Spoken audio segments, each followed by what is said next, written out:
Voltando então com conversa de peso de hoje e, para minha satisfação, né? O meu amigo Márcio José Piccoli, ele não gosta muito do José, pelo que eu fiquei sabendo, né? O grande Márcio Piccoli, ex-presidente do Clube Esportivo Aimoré, empresário da cidade de São Leopoldo, lá das Sucatas Piccoli. Márcio, a gente falou no primeiro bloco um pouquinho da tua vida pessoal, empresarial, já começou a contar um pouco da tua trajetória dentro do Aimoré, mas aí chegamos no Márcio Piccoli, presidente do Clube Esportivo Aimoré. Né? A eleição ganha, começam os desafios e até 2010, se eu estou lembrado, tinham 2 divisões no Rio Grande do Sul.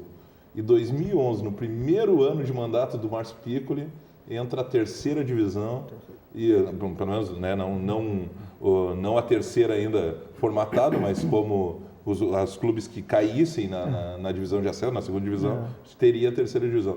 E ocorre um desastre já nos teus primeiros meses de administração.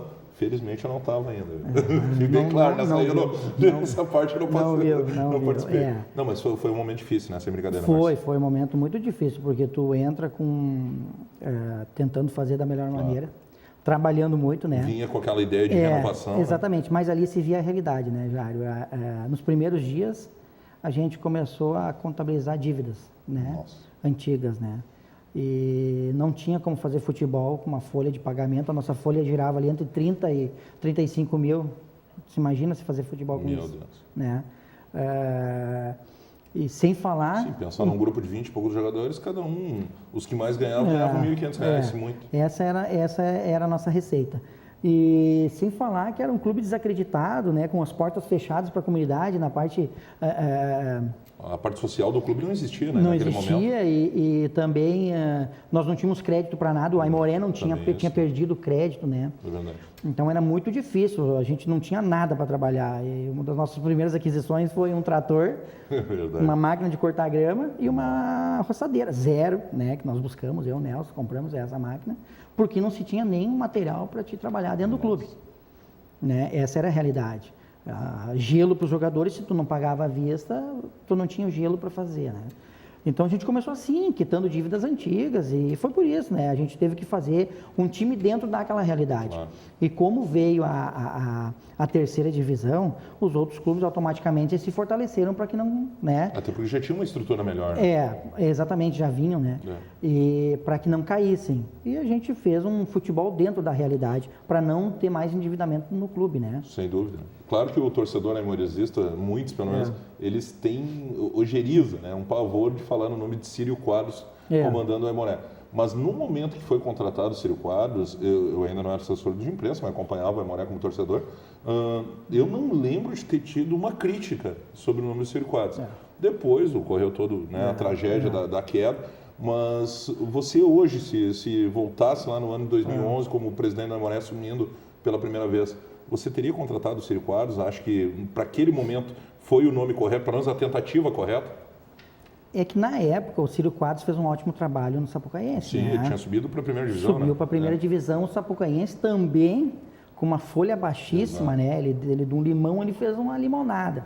E essa era a ideia. Entendeu? Seria a peça certa para colocar num time de baixo, né? Mas deu tudo errado, né? Porque o futebol tem que ter isso, né? A gente sabe, hoje nós temos um exemplo, o Novo Hamburgo. O Novo Hamburgo, a folha salarial dele era baixíssima, comparada à primeira divisão. Chegar ao auge. Até onde eu sei, a folha girava em torno de 160 mil aí do Novo Hamburgo. E olha o trabalho, né? Tem que ter liga, tem que ter sorte, o futebol depende de várias coisas, né? Dentro de campo, fora de campo. Então, quando dá certo, né? Mas infelizmente no nosso ano a gente não conseguiu fazer que desse certo. E mesmo nessa câmera, mesmo com todos os problemas, tiveram momentos que o Aimoré podia ter escapado, né? Tiveram momentos. A gente lembra de Garibaldi, da famosa história, enfim. Pênaltis perdidos, exatamente. Né? Então, realmente, mesmo nessa trajetória complicada, podia ainda ter escapado. Mas aconteceu o pior, o Aimoré cai para a 3ª divisão. Tu chegaste a pensar em algum momento em largar, renunciar, desistir, fechar o clube? Porque eu lembro que quando eu entrei no Aimoré, logo após, acho que um mês ou 2 meses após a queda para a 3ª divisão. E eu lembro que logo no início do trabalho, tinha alguns, né, integrantes de direções antigas, enfim, pessoal mais da antiga do Aimoré, que falavam em fechar novamente o clube, de deixar, né, já tinha ficado 9 anos fora do profissional, né, de novo manter só um amador. Tu chegaste a pensar alguma coisa assim ou pensou, não, vou seguir o meu trabalho e a gente vai recuperar o clube? Não, eu nunca pensei em largar ou parar, Jair, porque eu acho que o princípio, até por ser presidente do clube, tu ter convicção do teu trabalho, né? Nós não alcançamos o objetivo que era ou se manter na segunda ou subir, sim, mas a gente vinha alcançando alguns objetivos que era uma reestruturação, né? Então, eu segui aquela linha de pensamento, como eu te falei, projetos, tu trabalhava conosco na época, e a gente continuou o quê? Buscando patrocínios, né? Reestruturando o clube, trazendo credibilidade novamente. 250 mil habitantes de São Leopoldo virados de costa para o clube, a ideia era fazer com que pelo menos 1% olhasse o clube que tem na cidade, né? Então essa era a minha convicção, esse era meu trabalho, era meu norte, e foi o que a gente conseguiu fazer, né? A gente conseguiu fazer com que cada restaurante desse pelo menos 2 refeições para o atleta. Foi ali que foi o primeiro passo, né, Jair? Trazendo os patrocinadores para que aumentasse a receita do clube, sócios. Nós fizemos 2 anos de São Leopoldo Fest, que São Leopoldo Fest é um grande evento a nível até nacional, porque isso, né, é o berço da colonização alemã, exatamente. Tendo stand, distribuição de brindes, de camisetas. Nos shows nós dávamos camisetas. Isso aí. Nos shows nós dávamos uma camiseta pelo menos para cada integrante da banda para que atirasse. Então o Clube Aimoré, dali ele começou a ficar conhecido. Porque o que se via no estande?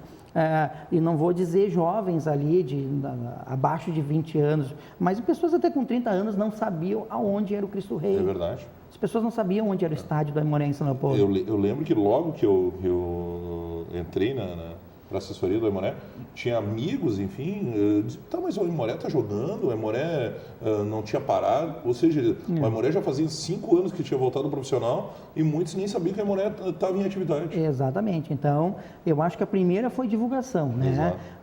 Mostrar para as pessoas que o Aimoré existia, que o Trazer a marca do Aimoré à tona. Isso aí, a marca do Aimoré é muito forte, tem uma história, né? Desde de Felipe, enfim, o Filipão. E trazer para que as pessoas soubessem né? E aconteceu, né, Jair? Eu acho que isso aconteceu, tanto é que nós falamos há pouco, né, no outro bloco, que ali a gente viu por que a comunidade começou a abraçar a ideia, né? Filhos, esposas, famílias, enfim, na arquibancada. Exatamente. Bom, Márcio, passada dizem que depois da tempestade vem a bonança, né? E aconteceu mais ou menos isso. Veio o ano de 2012, muitas dúvidas, né? Um primeiro semestre que o Aimoré não teve futebol profissional, porque a terceira divisão começava só no mês de julho ou agosto. Isso. E o Aimoré faz uma campanha espetacular, eu acho que até hoje é a maior campanha de um clube na terceira divisão. Se unem algumas forças até, né, os famosos caciques antigos do Aimoré, junto à diretoria que tu comandava. E o Aimoré forma uma equipe com Marcelo Pitol, com o Luiz Henrique, com o Márcio Nunes, enfim, o Márcio Nunes já era dentro, mas com Japa, com jogadores aí... Lucas Silva, que é um jogador da cidade super conhecido. Faz uma campanha de mais de 80%, é campeão com o pé nas costas, coloca a única estrela de campeão na história do Aimoré. Como é que tu sentiu esse momento aí? Que satisfação foi essa que... Olha, eu como assessor de imprensa vou levar isso para o resto da minha vida, como jornalista esportivo. Eu imagino tu como presidente. É um momento único, né, Jair? Isso não tem explicação, a gente, né? Só quem participou, quem presenciou, né, Jair? Porque depois de tu ter caído, rebaixado o clube, num trabalho que a gente sacrifica muita coisa ao longo desse mandato, né? Bastante, a família sofre a tua ausência, os fins de semana tu tem que te dedicar ao clube. Nós sentimos bastante. Nós sentimos bastante, enfim, viagens longe da família.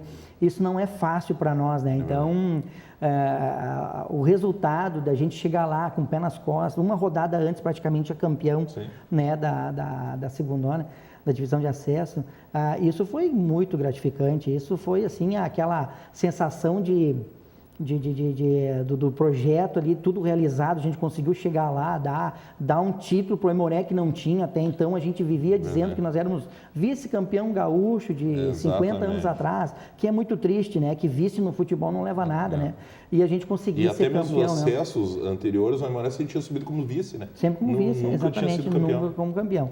Então eu acho que a nossa passagem pelo clube ali, ela teve foi bem... de uma certa forma traumática, mas enfim, eu acho que... Começou traumática, mas terminou gloriosa. Mas o que apagou, né, toda aquela história negativa foi a que nós sermos campeão. E até hoje a gente sabe, até hoje algumas pessoas falam, até mesmo da imprensa da Grande Porto Alegre fala, ainda eles relembram que o Aimoré foi campeão, né, da divisão de acesso. O Aimoré naquele momento foi notícia em todas as grandes mídias do Rio Grande do Sul e até parte do Brasil. E além da questão da conquista do título, foi uma conquista com título aí já com uma certa estruturação, né, Márcio? Porque aí já vinha de um trabalho de quase 2 anos, com um clube um pouco mais reestruturado, e aí sim levou essa grande conquista. Exatamente, com credibilidade, né? As empresas voltaram a nos apoiar, né? Começaram a comunidade, né? Aderiu ao projeto. Como falamos anteriormente, né? Tiveram jogos, principalmente na fase final daquela segunda ano, públicos de 5 mil, 6 mil pessoas, Cristo Rei como há muito tempo não se via. Né? Exatamente, o Cristo Rei lotado, né? Arquibancada, era muito bonito aquilo, né, Jair? Então ali a gente sabe que dali até hoje, né? Agora um pouco também desacreditado, porque enfim... Houve a queda de novo? Né? Houve a queda de novo e não aconteceu o que... Porque o clube de futebol tem isso com a comunidade. A comunidade espera título e um clube que esteja crescendo para ir lá apostar nele. Isso. E o clube espera que a comunidade venha, né, até ele, para que dê força para que ele se erga. Né? A gente sentiu isso, a gente sabe que não é só no Aimoré, é no Novo Hamburgo. A história do ovo da galinha, né? Exatamente. Né? Mas enfim, Jário, eu acho que acabamos ali a nossa história bem positivo, né? E agora como eu estava te falando, eu venho ajudando até hoje, continuei sendo vice-presidente. Justamente porque logo na sequência, né, Márcio, depois dessa conquista, esse momento histórico, tanto que tem até o DVD, 259 dias. Isso. O Aimoré, você sai da presidência, entra o Felipe Becker, mas você continua como vice-presidente e o Aimoré consegue o acesso à primeira divisão. E aí eu creio que tem sido uma outra satisfação também, porque é uma sequência de trabalho que leva o Aimoré a um lugar que há muitos anos não estava. Foi aquilo que eu te falei, né? Como nós vimos trabalhando, já aquele grupo era praticamente o mesmo grupo, a gente seguiu a mesma mentalidade, a gente seguiu o mesmo norte, né? E deu certo, né? A gente já vinha numa caminhada ali que graças a Deus, né, nos levou à primeira divisão. Aquilo que eu te falei, degrau por degrau, futebol tem que ser com os pés no chão, né, Jário? Tu presenciou isso? E, claro, enfim, hoje não estamos na primeira divisão, mas eu continuo no Aimoré. Claro. E justamente, Márcio, depois do Felipe entrou o André Chu, infelizmente houve a queda, hoje está Paulo Costa à frente da presidente do Aimoré, o Paulo X, né, para alguns que conhecem ele aí. O Aimoré fez uma divisão de acesso agora onde não conseguiu retornar à primeira divisão. Você acredita que essa sequência de trabalho, o Aimoré tendo uma linha, seguindo esse projeto de reestruturação, de crescimento do clube, ali na frente o Aimoré retorna à primeira divisão, ano que vem ou daqui a 2 anos? Retorna, Jário. Eu acho que do jeito que a gente começou o ano aí, e sempre depois da queda é muito difícil tu te reerguer, né? Tu tem que ter um prazo, né? Tu tem que ter uma projeção, um norte, desenhar e colocar no papel esse teu projeto e seguir a risca. Não adianta a gente arrumar um time de valor X, colocar em campo, tentar para chegar lá. Não é assim que funciona, né? Eu acho que também não era o momento, talvez não seria mesmo o momento do Aimoré subir, porque tem que começar de novo. E quando eu falo começar de novo, é trazer a comunidade, né? Ser apostado, porque a gente foi desacreditado novamente. As empresas nos abandonaram, né, Jair? Tem toda essa questão financeira que pesa muito. Então tem que resgatar isso de novo. Então temos que começar de novo, degrau por degrau, para a gente conseguir chegar lá. Questão para encerrar, Márcio. Questão Arena, que já é falada há tanto tempo. Eu lembro que quando você era presidente já se tinha projetos, depois as outras diretorias que sucederam também se fala sobre a situação. Você acredita que é viável ali no Cristo Rei a construção de uma arena para o Aimoré, uma parceria com uma empresa, ou o ideal seria sair do Cristo Rei e ir para um outro local na cidade? Eu acho que a arena ela é necessária. Eu acho que a gente tem que reduzir aquele espaço, né? Eu acho que a gente tem uma área de terra muito grande, a gente tem um campo muito neutro, porque existe pista atlética, coisas que não precisam mais no futebol. Hoje tu tem que compactar, tu tem que diminuir os espaços, né? Até por uma questão de manutenção para se levar adiante. Então, eu acho que é uma coisa emergencial, é uma arena nova no Cristo Rei. Mas para que isso aconteça, né? A gente tem que, infelizmente, se desfazer da metade do patrimônio, que é a área de terra, né? Mas eu acho que hoje não vejo outra alternativa, viu, Jair? Porque a economia do Brasil, ela está, né, numa fase crítico, decadente, e então não tem como tirar dali, pensar que os empresários hoje ainda apostam em futebol, ainda mais num time de segunda divisão. Então não vejo outra maneira a não ser se desfazer de uma parte da área de terra para que se construa, então, uma arena mais compacta, então, assim, moderna, já dentro das normas novas de leis, né? E eu acho que é isso, eu sou a favor de vender parte da terra e fazer uma arena nova. E Márcio Piccoli, presidente do Aimoré, a torcida pode esperar isso para mais um tempo, aí, mais para frente? Pode esperar, eu volto. Olha aí, eu volto. Promessa, hein? Eu volto. Márcio, te agradecer pela participação aqui no Conversa de Peso, a satisfação de saber do carinho que eu tenho por ti, de toda a gratidão aí pelo que vivemos e certamente viveremos ainda durante muito tempo. Com certeza. Obrigado pela participação aqui no Conversa de Peso. Agradeço muito a oportunidade e estou à disposição aí. O Aimoré também se encontra à disposição da TV. Espero ver vocês todos lá e continuar essa nossa caminhada aí. Maravilha. Esse foi Márcio Piccoli, empresário, ex-presidente do Clube Esportivo Aimoré. Prometeu, hein? Vai voltar à presidência do Indy Capilé. Conversa de Peso fica por aqui e a gente volta no próximo programa.